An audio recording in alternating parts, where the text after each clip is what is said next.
Welcome to Tales, Tunes, and Tomfoolery, starring Jerry Springer with Gene Galvin and me. I am Maria Corelli.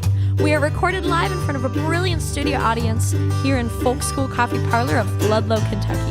And here he is, ladies and gentlemen, Judge Jerry!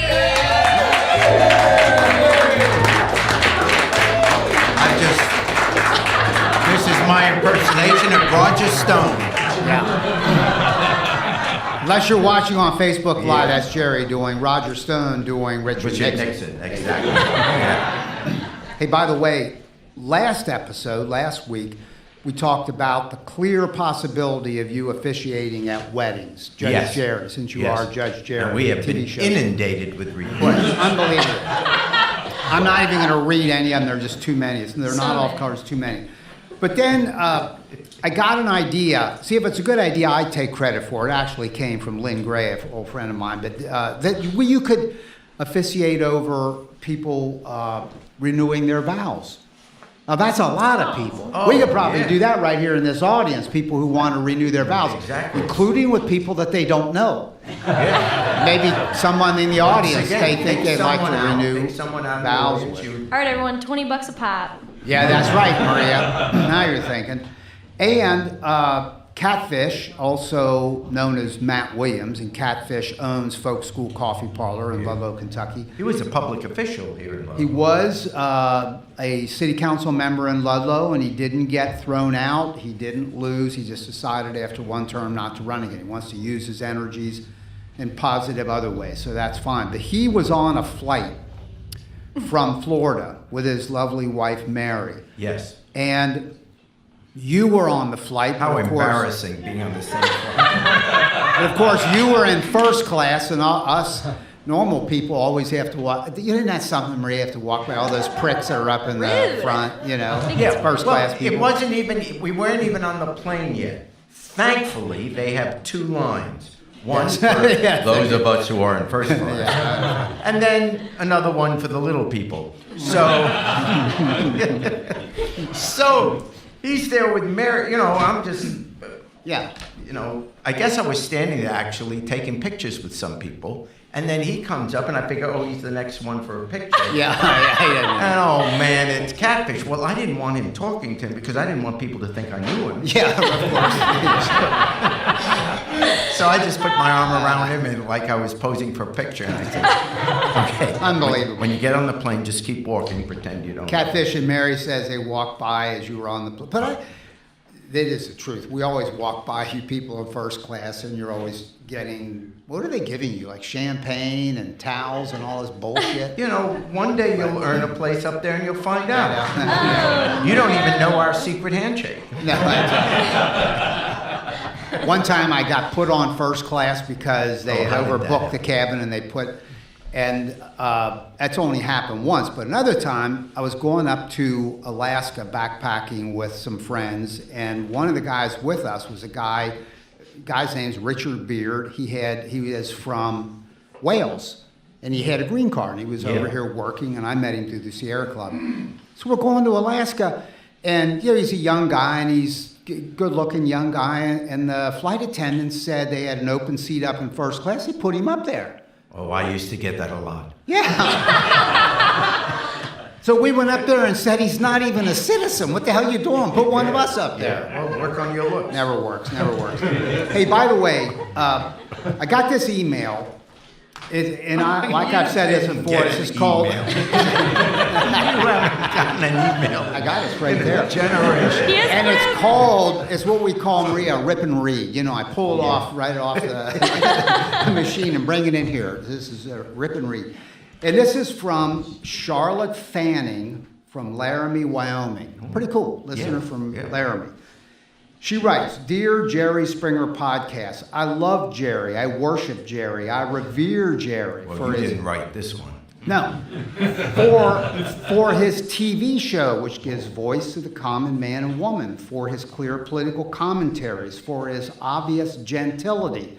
I thought he's actually Jewish. I'm a Gentile, but he's Jewish. So. But then it says, therefore, I am starting a national movement to add his head, and then she has in parentheses, and nose, ... I'm just kidding, close parentheses, to Mount Rushmore.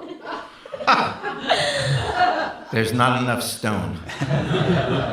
To join me, go to rockjerrysface.com and let's make this happen. Charlotte Fanny, Laramie, Wyoming. I think that's actually pretty cool. We actually were at Mount Rushmore. Yeah, we were. And there was something missing there, wasn't there?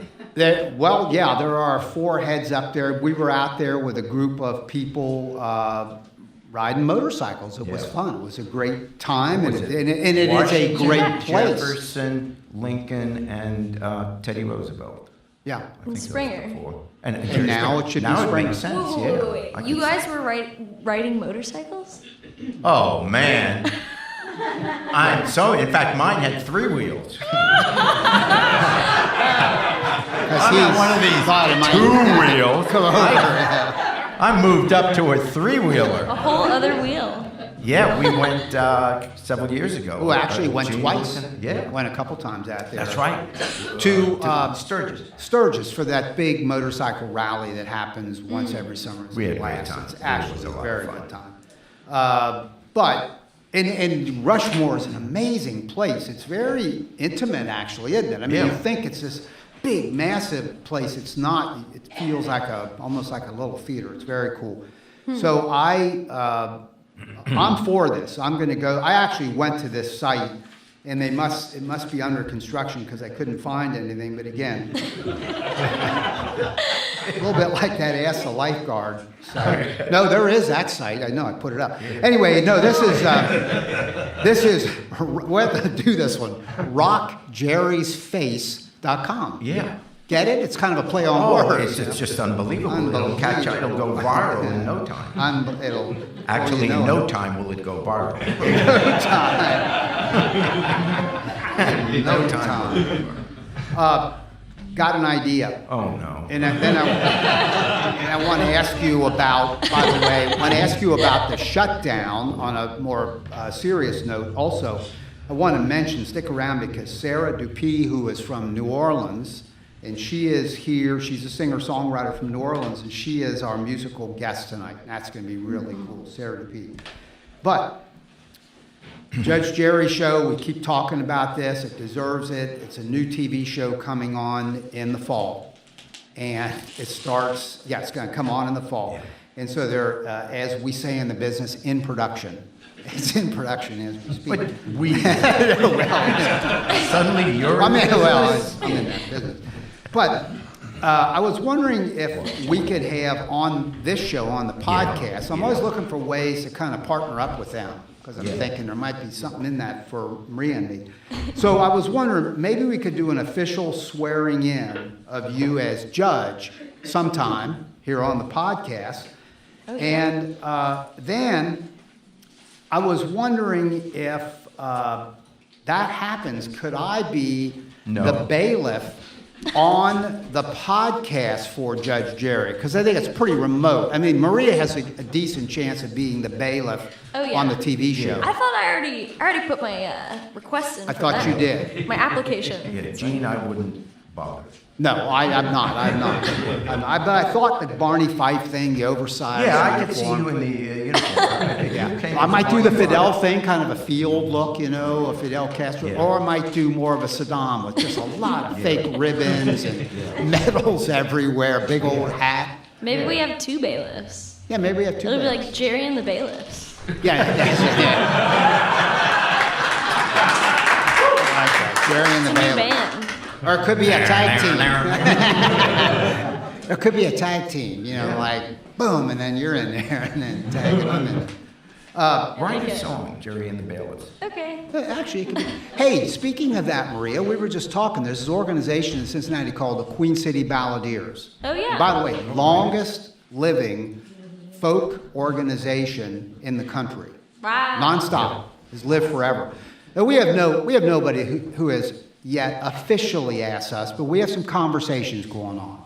There's a representative in the audience this evening, as a matter of fact, from Balladeers, and where conversations are happening at the highest level. They're moving to the highest level. That on an upcoming night of the Sunday night, the Queen City Balladeers have, is it the Wise Owl, or is that what it's called these days? Yeah.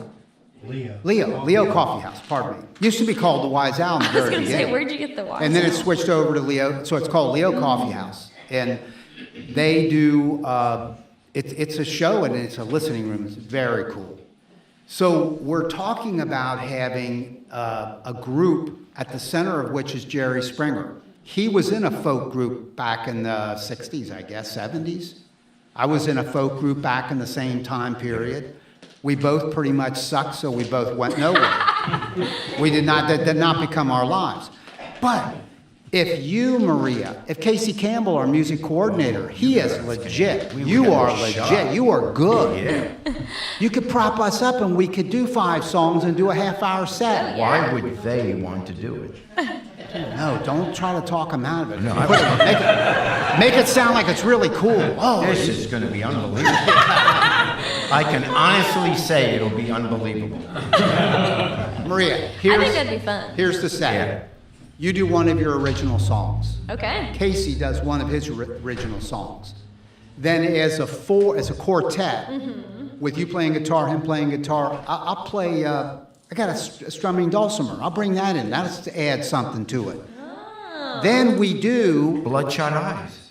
well, maybe, or Down by the Riverside and Banks of the Ohio. We come up with 3 songs we sing together. Oh, man. Don't give away what we're going to play. So would you guys be backing us up on our songs too? Well, We'd be unless you backing up tell the us car, to shut getting the out of F there up. Yeah. before the crowd comes after us. I I'll be think backing up is the car. yeah, right. I think it could be fun. So that Yeah, let's it would make be that fun. happen. Would you do it? I'd be on board. Casey Campbell, would you do it? Well, I'm going to say yes. He's not out. Yeah, I'll do it. He's on payroll, of course. Yeah, no, he'll do it. All right, Jerry. Yes, Gene. The shutdown. It's been a few weeks since the shutdown happened, but it was it was the longest running shutdown in American history. So its impact is lingering. $11 billion impact on the economy, and some of that they'll recoup, but they're still going to be short maybe $3 billion. So it's a big deal. Yeah. And What's your take on it? Well, the first take is the shutdown was for nothing. Because what Trump finally agreed to was exactly, and what the Republicans agreed to was exactly what the Democrats had offered 5 weeks earlier. So the shutdown was for nothing, even if you're a great Trump fan. He got nothing out of it, which is why the right wing is ticked off at him as well. And the Democrats, unbelievably, all hung together. Not one Democrat jumped ship. And the first thing I notice is that Nancy rules. Nancy Pelosi getting so much heat. For years, she became the poster child for any Republican running for office. They would run some video of her and say, I'm running against someone who's with Nancy Pelosi, like she was the worst thing that ever happened. And the truth is, she took Trump to the cleaners. And, we don't need a victory dance, but it's nice to see a woman of her stature and her ability just very calmly, and I'm saying this to some Democrats that wanted to get rid of her. Let's be honest. Any other person in that role, we would not have had the same result. No one would have been able to handle Trump the way she did. Just her knowledge, her ability to talk to people, get deals made. I mean, she really is the deal maker, not the brashness. And even in her victory, very calm, very measured, very, you want your kid to grow up to be like Nancy, not Donald. So she did great. And that was wonderful to see that. I think that helps the whole women's movement also, to see someone, who's just better than anybody else at that job. Now, also, the president can't and won't get his way for shutting the government down again. And if we ever permitted something like that to happen, we have, in a sense, a dictatorship. I mean, we're calmly going along, yeah, they're shutting the government down. I mean, think about it for a second. Are we as a nation going to let any one human being shut down the United States government for all the services that it provides? If another country came in and did that, there'd be war, outright war. If you had a foreign power come in and shut down our government, we'd be nuking them. And we just calmly say, yeah, they're shutting down the government for... This is the United States of America. You don't let one person do that. You don't let one person say, I'm not getting my way. Forget what the issue is. I'm not getting my way, so there's no American government. I mean, that's what I'm, I guess, most surprised about looking at all the talking heads on television. No one was, they're all talking about, well, we lost this much money on this and this much, instead of the whole concept of you permit one person to shut down the government. And now the threat from Trump is, well, I might shut down the government again. Which if he does, they ought to take him away in handcuffs. I mean, really, that is just so undemocratic. And the other thing he's saying, well, I might declare a national emergency. And I say to my Republican friends, be careful what you wish for. If you ever go along with the idea that a president can declare a national emergency when there obviously isn't one, and that to get what he wants, you better hope that a Democrat never gets elected president. Because can you imagine? What if we, 2 years from now, God willing, we elect a Democrat as president? Well, let the Democratic president say, with more validity, I think what is happening to the environment is a national emergency. Therefore, we are capping all of the oil wells. We are shutting down all the coal mines. It's a national emergency. I'm doing it. I don't care where the votes are. Done. And watch the Republicans go, oh, you know, imagine their response to that. So why are we even letting this conversation about declaring a national emergency go on? I mean, Mitch McConnell, from his own interest, all of those Republican senators, everyone in government ought to be saying, anyone elected to Congress or the Senate should say, no president ever, you know, unless we're attacked in a real war, should be able to say, forget Congress, forget legislation, forget the Constitution, it's a national emergency, I'll do what I want. That is what every dictator has done. Every dictator that comes to power in the history of the world, that's what they do. They shut down the Congress. They shut down the Reich in Germany. They shut down, I forget what the Congress was called in Italy with Mussolini. That's what you do. You come in, you get elected, or you get in with the minority party there. Suddenly you get in there, you become powerful, you shut down, you disband the government, disband the legislative body. You will make the rules. That's what Trump has done. And that's what the Republican senators have gone along with. They can solve this particular issue by just quietly telling the president they don't have to embarrass him. They can, if they don't want to, be political as you want, quietly go into Trump and say, you may not declare a national emergency because if you do, we will override it by a legislative act and override your veto. Because the Supreme Court will uphold the Senate and the Congress as they did with Truman when he tried to take over the steel mills back in 1952 in the Korean War, when he said a president can't seize the steel mills. So the courts will back the Senate and the Congress up for this power seizing by a president.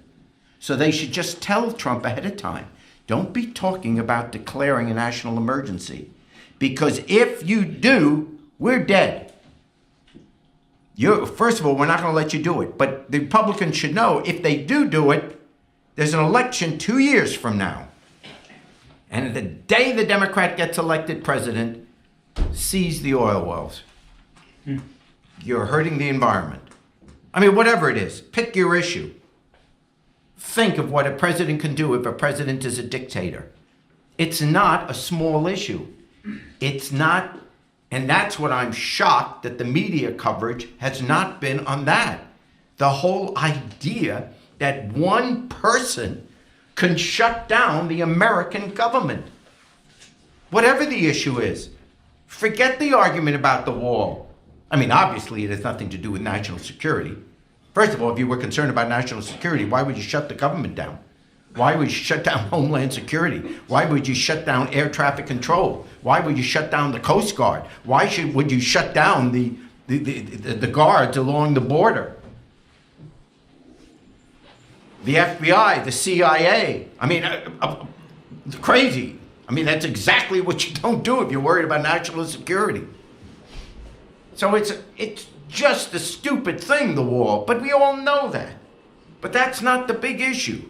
The big issue is a dictatorship that we will sit by without saying a word. No one raising that issue, just saying, yeah, they're going to shut down the government for 5 weeks.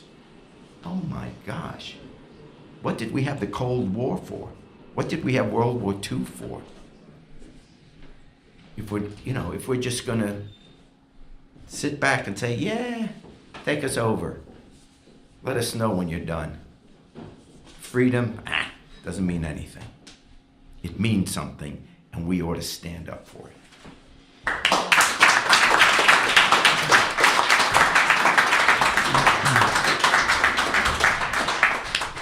All right, we'd like to bring Sarah Dupree up here, who is our musical artist for the night. As Jene mentioned before, she has just recently moved recently moved to Cincinnati from New Orleans. Moved back. Awesome. So we get you back here in Cincy. Oh, sorry. I had the absolute pleasure of meeting her last week, actually, and I've been looking forward to this night to hear what she's bringing to the table. So. How long were you in New Orleans? Yeah. I was there for about 5 years. Yeah, cool place, 5 years. isn't it? It is. Yeah. It is. A great place Yeah. for music. It is wonderful. It's no Ludlow, It's like- but it's, yeah. It's not.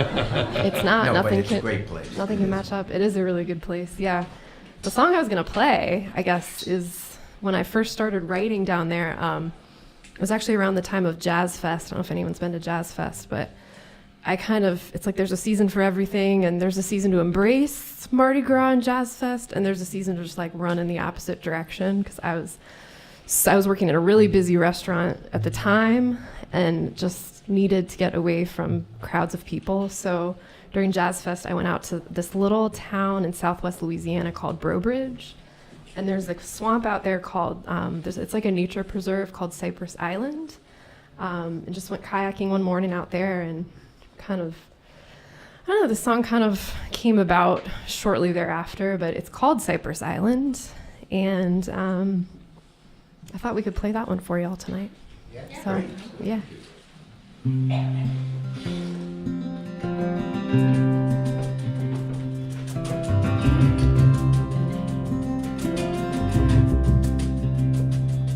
If I'm giving up right at the start, it's 'cause I know myself, I know this hard, and yet hardly at all seems to know, hardly at all.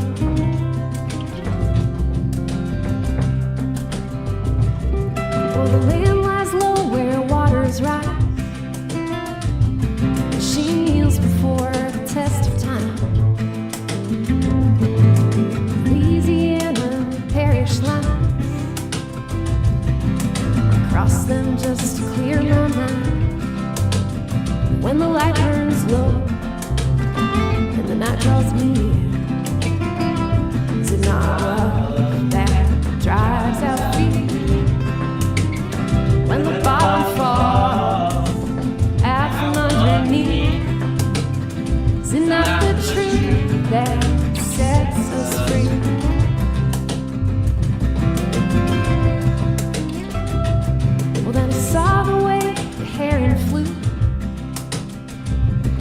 was over Cypress Island early June.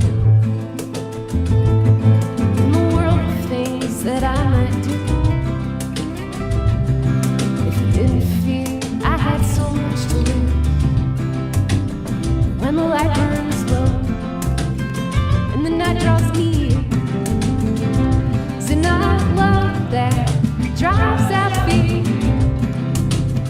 When the bottom falls out from underneath, is it not the truth that sets us free?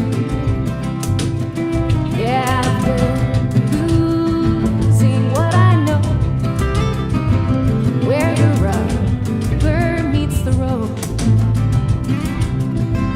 Headed south 4 years ago,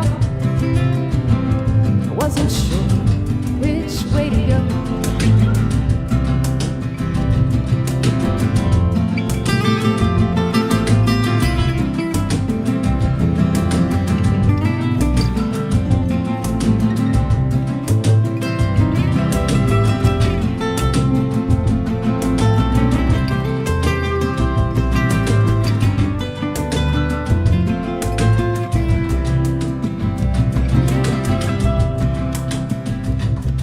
Now I can't explain the things I'm holding. The song to sing for too long, and I can't contain this fast unfolding. It's gathered in the break of dawn, when the light burns low and the night draws near. Is it not love that drives out fear? When the bottom falls out from underneath, is it not the truth that sets us free? Whoa, when the light burns low and the night draws near, is it not love that drives out fear? When the bottom falls out from underneath, is it not the truth that sets us free?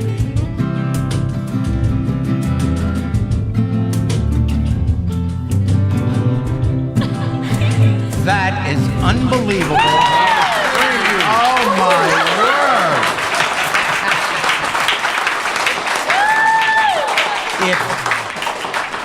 If for those who aren't watching on Facebook, she sang that song, entire song, on one leg. The guitar strap broke, and no one went up to help you. None of your own band. She's on there. And you were trying to hold that guitar up while you were playing. That, by the way, great song. Hey, thank you.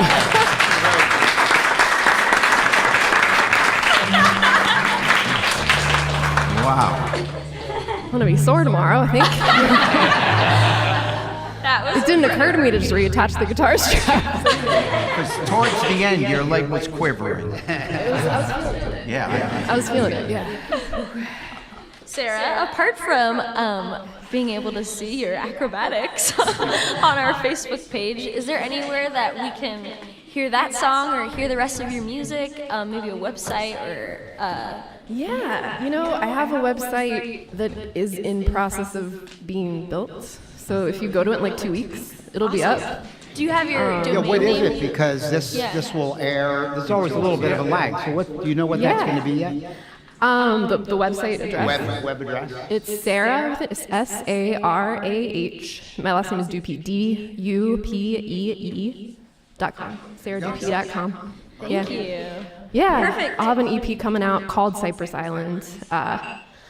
Hopefully in March, I would say. Cool. So It's a beautiful song. Thank you. thank you. Thanks for having us. Beautiful. Yeah. We'd love to have you take us out on Down by the Riverside. And do this one on 2 feet.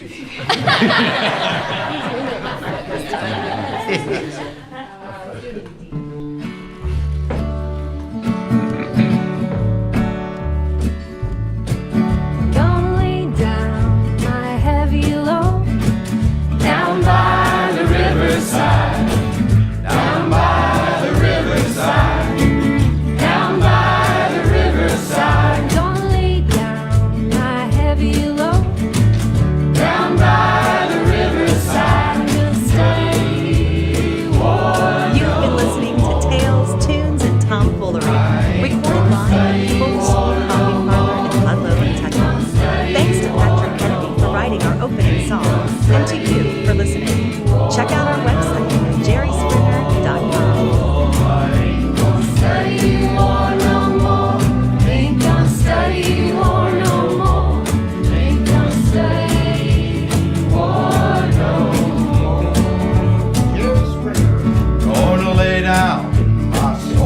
she do?